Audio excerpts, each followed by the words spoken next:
Okay, good evening. My name is Greg McLaughlin. I'm the Chief State Fire Warden with the New Jersey Forest Fire Service. Forest Fire Service is part of the Department of Environmental Protection. We're here tonight in Jackson Township on a 30-acre fire. The fire is the Glory Fire. Right now, our strategy is to keep this fire contained within the boundaries of East Commodore Boulevard, Jackson Mills Road, and Cedar Swamp Road. Our main concern here today, when we got a call at about 2:26 and crews responded, they found a fire burning in a very inaccessible area of forest. Our concern was for about 30 homes, and the fire was moving in a direction pushed by northeast wind that may have threatened those homes. So crews quickly began to put in control lines with bulldozers behind those homes, and began to work with backfiring operations and suppression operations. I have with me tonight Assistant Division Warden Trevor Raynor, who's in our Central Division area. He's going to talk about some of the fire conditions that are going on and what we've been experiencing lately. And I have Incident Commander for the Glory Fire, Dale Carey, here with us, who's going to speak as well. I have Police Captain John Giovannetti and John Burmeister from Jackson Township OEM here as well. When you all speak, could we have the exact title and spelling before you get started? Sure, Well, no, sorry, Greg. Mr. Raynor, thank you. Good evening. I'm Trevor Raynor, an Assistant Division Warden with New Jersey Forest Fire Service, and my spelling's Trevor, Raynor, Raynor. So the fire was detected and discovered burning under red flag fire weather conditions, and that's the National Weather Service puts out that alert. Basically, a red flag warning means that the forest and the fuels and the weather is all combined to be conducive to rapid spread of wildfires. So through good partnership with the Weather Service, we get that messaging out ahead. Unfortunately, there was a fire detected today, and it's burning under these more severe conditions. Combined with low snowfall this past year and low rainfall, so the fire is burning a little more aggressively than it would this time of year. June is typically our green season, but things are dry right now, having that lack of rainfall.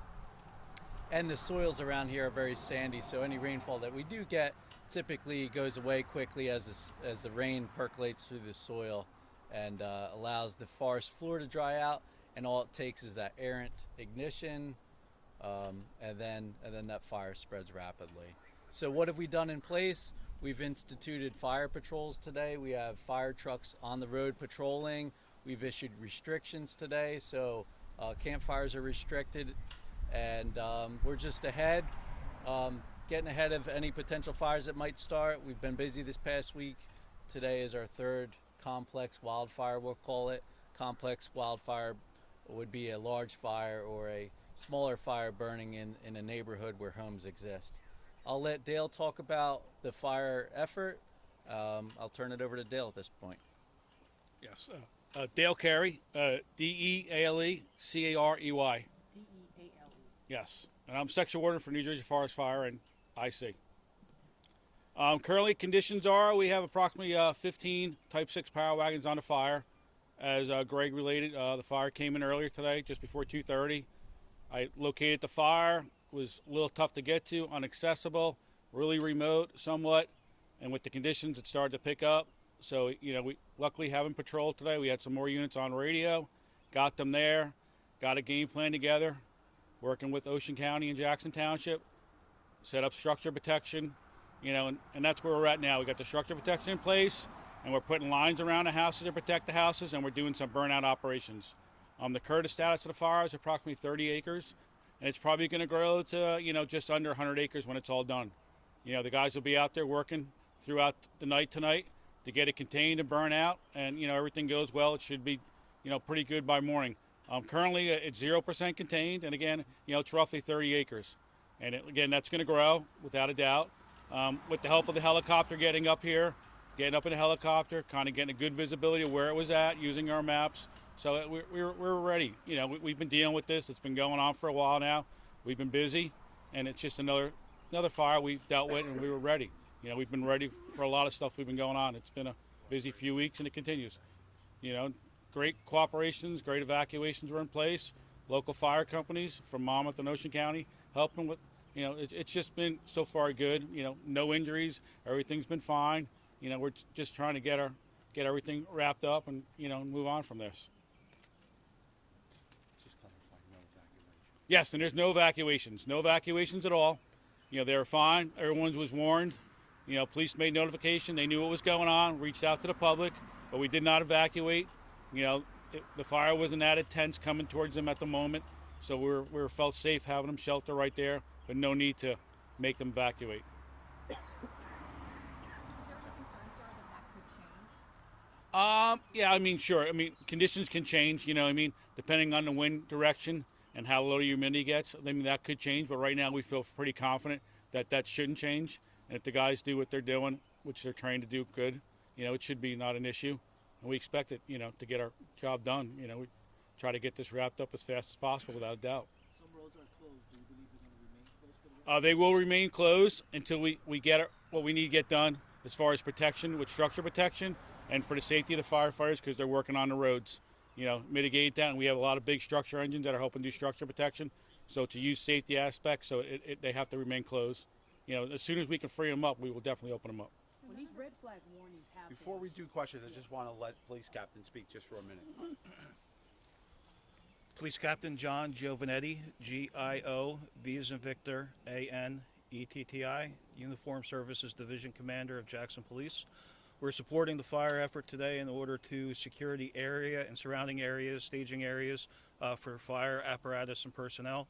The 3 roadways that have been mentioned are closed. We were able to reopen Cedar Swamp until 7 o'clock or 6:45 in order to help our commuter traffic and our local traffic get through the area a little bit easier.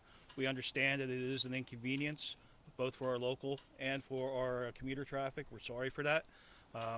We hope to have the roadways open as soon as the fire officials, fire command tells us that we're able to open the roadways. I don't have that time frame. It depends on the operations in the field. Hopefully it will be open by tomorrow morning, but again, I can't make any guarantees. Well, for clarification, so 3 are closed, or now 2 because you opened? There were 2 that were closed. Actually, there were 3 that were closed to start with, including Cedar Swamp. We were able to open Cedar Swamp for about 2 hours to help traffic flow better. We just closed Cedar Swamp and the interchange at 195, I believe it's exit 21. That is now closed. So the 3 roadways are now closed, and they will be closed indefinitely. Thank you. A question for all of you, just so for these red flag warnings, surely people here, they know why they're serious. I would stand, but it's just unnecessary. You could look up when you, how serious do people take heed to these warnings when you send this out, like it's a red flag, red flag warning, you need to be, it's not just to be in vain, this is why. Sure. So yeah, red flag warnings are serious. There aren't many issued per year, a handful, half dozen, maybe up to a dozen, so very infrequently. So when they are issued, the residents should heed the warnings of the officials, and any restrictions that are issued by the Forest Fire Service, whether that's campfires or agricultural, that they heed the warnings. Are you seeing an increase in red flag warnings over the year? Boy, that's a good question. Greg, do you have any? Not necessarily a marked increase in red flag conditions, but keep in mind that it doesn't have to be a red flag condition. Spring is fire season in New Jersey, and if some of the elements of the weather come together, low humidity and wind, that's enough to have significant fire start and fire spread. Red flag warnings bring in all the parameters of weather: wind, temperature, humidity. Other things we look at are how the vegetation is drying over a period of time. It's been about 23 days where we have not had any significant rainfall, so that's going to cause a lot of drying of the vegetation. When that happens, that vegetation is ripening and more susceptible to fire starting and fire spreading. Can you talk about the firefighters? All of you have to be exhausted. It's wildfire after wildfire. Can you talk about the firefighter fatigue? Yeah, absolutely. I could speak to that firsthand, actually. It's been a long season. We've had 9 major wildfires this season, Major wildfires are fires that we consider to be 100 acres or larger. In a typical year and a busy year, we would normally see 4 or 5 major wildfires. This season started a little bit early this year, and we've been seeing that. We've been seeing fire season start earlier, and we've been seeing fire season go longer, past the peak fire season of April. Last year we saw this as well. Father's Day was our largest fire, and that essentially started what became a summer fire season. So the weather's setting up again this year for similar conditions, and we're definitely showing fatigue. People are tired, people are weary, and so what we're doing is we're trying to rotate people around the state. We're trying to move people from areas of the state that are less busy to give some support and some relief, and we pay attention to that. So we're sending people out for rehab and for rest, and that's an important safety factor.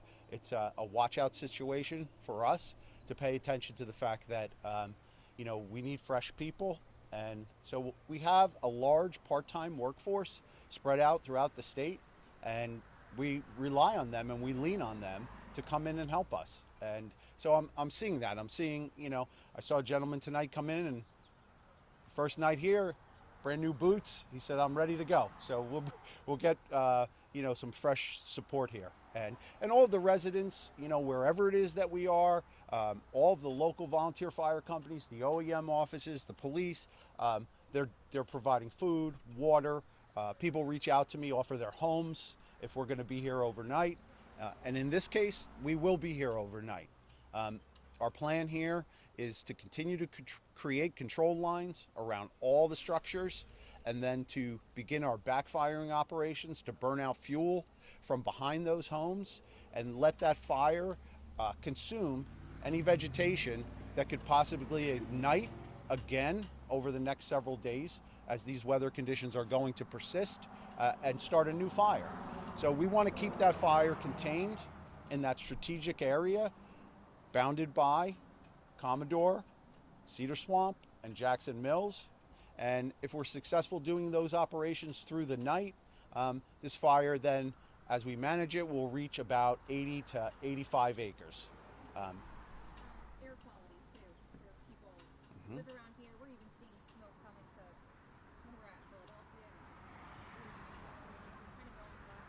Yeah, so as these weather conditions change, and we see the humidity going up, and we see our dispersion, if you will, of smoke not so great, so it's not lifting, in other words, we're going to see smoke settling down, and that's going to create some air quality issues. So our advice is for people to stay inside, and we'd also like to caution motorists and residents, just in general, when we're working on roads and in this area and roads are closed, we really appreciate if people can cooperate and stay inside and try not to travel and create more traffic.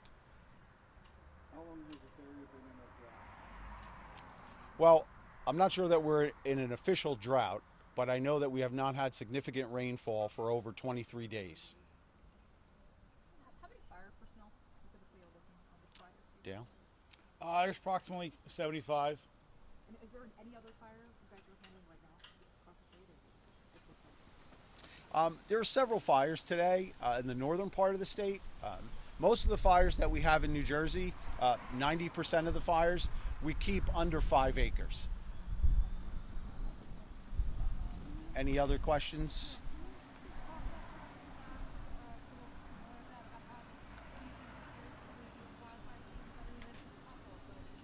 Go a little bit more in depth in that?